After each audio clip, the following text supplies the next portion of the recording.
Hello प्यारे साथियों, नमस्कार। स्वागत है आप सभी लोगों का अपना प्यारा सा परिवार मैट्रिक बोर्ड वाल्स में। तो प्यारे साथियों, आज का क्लास बहुत ही इम्पोर्टेंट है, तो आप सभी लोग इस क्लास को अपने दोस्तों में शेयर कर दीजिएगा, ठीक है। और पहली बार मेरे YouTube चैनल पे आए हैं तो एक सब्सक्राइब कर दीजिएगा, ताकि ऐसा वीडियो बनाने के लिए आपका एक सब्सक्राइब बहुत ज़्यादा हमें मोटिवेट करता है, ठीक है।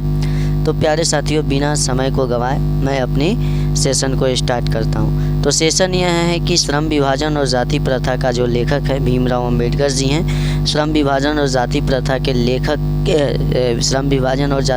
लेखक अंबेडकर जी हैं। और इस चैप्टर के बारे में मैंने आपको अगली वीडियो में बता दिया था, पिछली वीडियो में, ठीक है। आज का वीडियो है, मैं आपको वस्तुनिष्ठ लघु उत्तरीय प्रश्न करवाऊँगा, जिसमें पूरा 2 नंबरिया क्वेश्चन आपको बताऊंगा, ठीक है।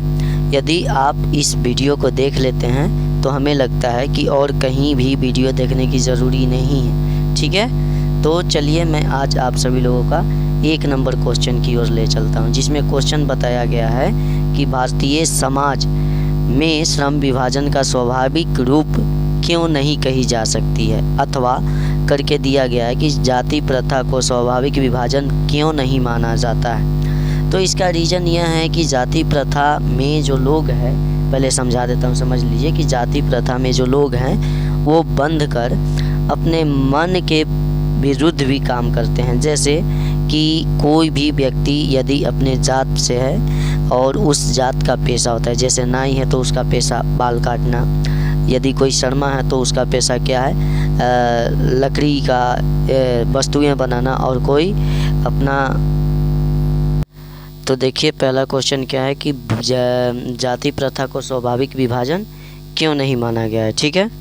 तो इसमें हम आपको बताते हैं कि भारतीय समाज में जाति प्रथा श्रम विभाजन का स्वाभाविक रूप नहीं कही जा सकती, क्योंकि यह मनुष्य के रुचि पर आधारित नहीं है।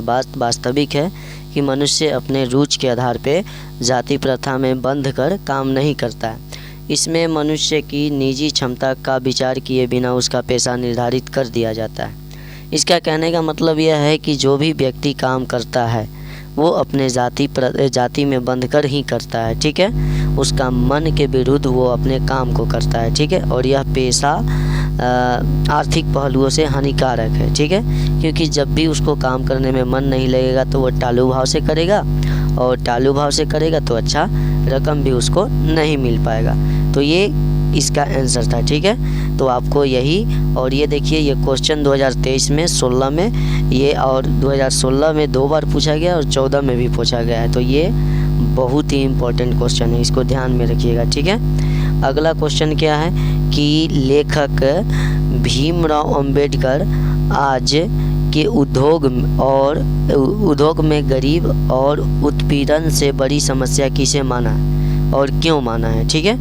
तो ये क्वेश्चन क्या है, देखिएगा ध्यान से कि लेखक भीमराव अंबेडकर आज के उद्योगों में गरीबी और उत्पीड़न से भी बड़ी समस्या लोगों का निर्धारित कार्य को मानते हैं। कहने का मतलब अंबेडकर जी उद्योग में गरीबी और उत्पीड़न से भी बड़ी समस्या क्या मानते हैं, निर्धारित कार्य को मानते हैं। जैसे कोई भी उद्योग करता है तो अपने मन के जो मन है उसी के हिसाब से करता है, लेकिन क्योंकि अरुचि और विवशतावश मनुष्य काम को टालने लगता है और काम करने के लिए प्रेरित हो जाता है। ऐसी स्थिति में जहाँ काम करने का न दिल लगे वहाँ दिमाग भी नहीं लगता है। कुशलता कैसे प्राप्त कर सकता है, कहने का मतलब जो भी काम करेगा वहाँ पे मन नहीं लगेगा तो उसका काम जो है सही ढंग से नहीं हो पाएगा। तो ये अभी क्वेश्चन 2023 में पूछा गया है, ठीक है। अगला क्वेश्चन क्या है, ध्यान से देखिएगा कि कुशल व्यक्ति या सक्षम श्रमिक समाज का निर्माण करने के लिए आवश्यक है। अब बात सही है, देखिए क्या इसका आंसर होगा कि कुशल व्यक्ति या सक्षम श्रमिक समाज का निर्माण करने के लिए आवश्यक है, क्योंकि व्यक्ति की क्षमता इस सीमा तक विकसित कर जिससे अपने पेशे का कार्य या चुनाव स्वयं कर सके। इसका कहने का मतलब कि कोई भी काम वैसे किया जाए, उस तौर पे किया जाए जो कि उसको करने में मन लगे, ना कि जाति में बंधकर टालू भाव से काम करे, ठीक है, और वो काम को स्वयं चुनाव कर सके। अगला क्वेश्चन कहने का मतलब 4 नंबर क्वेश्चन आता है, जिसमें बताया गया है कि भीमराव अंबेडकर किस विडंबना की बात करते हैं, या अथवा करके बताया गया कि लेखक किस विडंबना की बात करते हैं, विडंबना का स्वरूप क्या है। तो इसका आंसर इस तरह से होगा कि आधुनिक युग में जातिवाद का पोषण होना।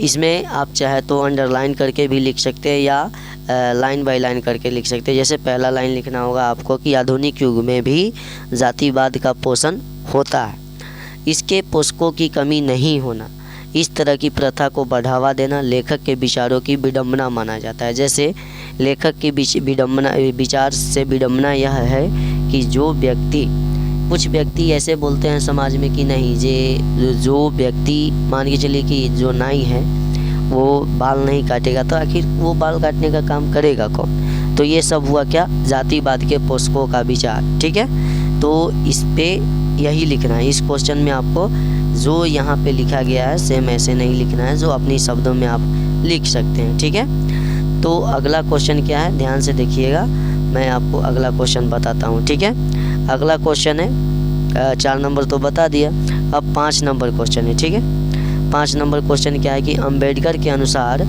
जातिवाद, जाति प्रथा के पोषक उसके पक्ष में क्या तर्क देते हैं, ठीक है। तो जातिवाद के पोषक उनके तर्क यह देते हैं कि आधुनिक सभ्य समाज कार्य कुशलता के लिए श्रमिक विभाजन का आवश्यक मानता है, और चूंकि जाति प्रथा श्रम विभाजन का ही दूसरा रूप है, इसलिए इसमें कोई बुराई नहीं है, ठीक है।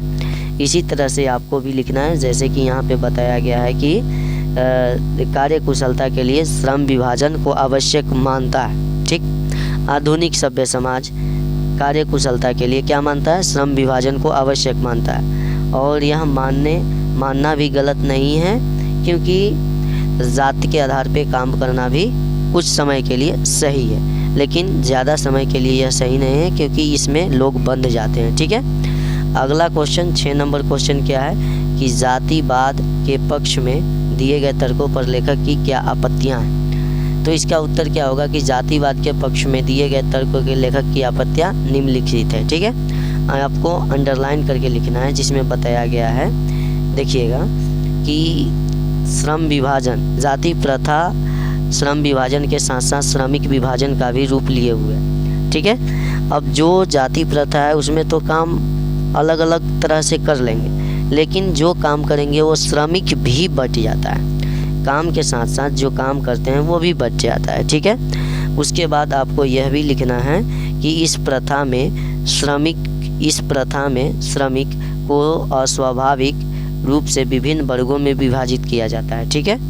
इस प्रथा में श्रमिक को क्या किया जाता है, अनेक कैटेगरी में रखा जाता है। इसमें विभाजित वर्गों को एक दूसरे की अपेक्षा ऊंच नीच भी करार दिया जाता है, ठीक है। उसके बाद यह भी बताया गया है कि जाति प्रथा पर आधारित विभाजन मनुष्य की रुचि पर आधारित नहीं, जाति प्रथा में जो व्यक्ति बंटकर काम करते हैं उनका रुचि हो अथवा ना हो, इसी के लिए बताया गया है कि यह रुचि पर आधारित नहीं हो सकता है, ठीक है। अगला क्वेश्चन क्या है, अगला क्वेश्चन यह है कि सच्चे लोकतंत्र की स्थापना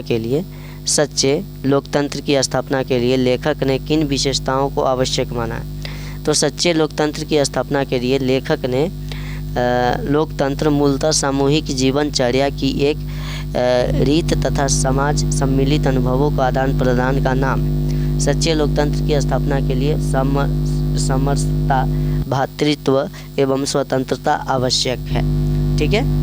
अगला क्वेश्चन 8 नंबर क्वेश्चन आता है, जो कि देखिए इसमें क्या बताया गया है कि लेखक ने पाठ में किन मुख्य पहलुओं को जाति प्रथा का एक हानिकारक प्रथा के रूप में दिखाया गया। तो इसका उत्तर यह है कि जाति प्रथा में श्रम विभाजन मनुष्य के शिक्षा पर निर्भर नहीं रहता, इसमें मानवीय कार्यकुशलता की वृद्धि नहीं हो पाती, इनमें स्वतः मनुष्य से दुर्भावना से ग्रस्त रहकर काम टालू भाव से करने को विवश हो जाते हैं, ठीक है। नेक्स्ट क्वेश्चन क्या है, नेक्स्ट क्वेश्चन यह है नहीं, नेक्स्ट क्वेश्चन नहीं है, यही 8 क्वेश्चन इस चैप्टर में था जो कि मैंने आपको बताया, ठीक है। तो प्लीज़ आप सभी लोगों का साथ, मैं यहीं तक 10 जो 8 क्वेश्चन था इसको मैंने आपको कराया। बताइएगा कमेंट करके कि आप सभी लोगों का यह क्लास कैसा लगा, ठीक है। जाते जाते एक लाइक ज़रूर कर दीजिएगा और अपने दोस्तों में शेयर भी कर दीजिएगा, ठीक है। तो मैं यहीं पे अपने इस सेशन को समाप्त करता हूँ, ठीक है। Thank you, love you.